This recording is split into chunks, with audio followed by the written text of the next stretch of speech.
శ్రీకృష్ణుడు తరచుగా తన చేతుల్లో వేణువుతో కనిపించేవాడు. ప్రజలు ఎందుకు అని ఆశ్చర్యపోయారు.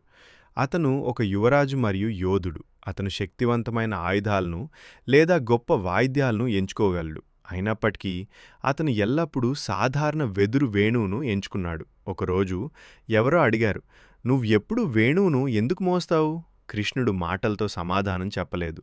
అతను దాన్ని కేవలం వాయించాడు. వేణువుకు దాని స్వంత శబ్దం లేదు. అది స్వయంగా సంగీతాన్ని సృష్టించలేకపోయింది. అది కృష్ణుడి శ్వాసను మాత్రమే దాని గుండా వెళ్ళడానికి అనుమతించింది. వేణువు ఖాళీగా ఉన్నందున ప్రతి స్వరం స్వచ్ఛంగా మారింది. కృష్ణుడు వేణువును వాయించినప్పుడు ప్రజలు నడవడం మానేశారు. జంతువులు కదలడం మానేసింది. ప్రకృతి కూడా వింటున్నట్లు అనిపించింది. ప్రపంచం శక్తికి ప్రతిస్పందించలేదు, అది సామరస్యానికి ప్రతిస్పందించింది. కృష్ణుడు ఎప్పుడూ వేణువులోకి సంగీతాన్ని బలవంతంగా పంపలేదు. అతను దాన్ని పాడమని ఆదేశించలేదు. వేణువు తనను తాను ఉపయోగించుకోవడానికి అనుమతించింది. అది సరిపోయింది. ఈ కథ సంగీతం గురించి కాదు, ఇది జీవితం గురించి.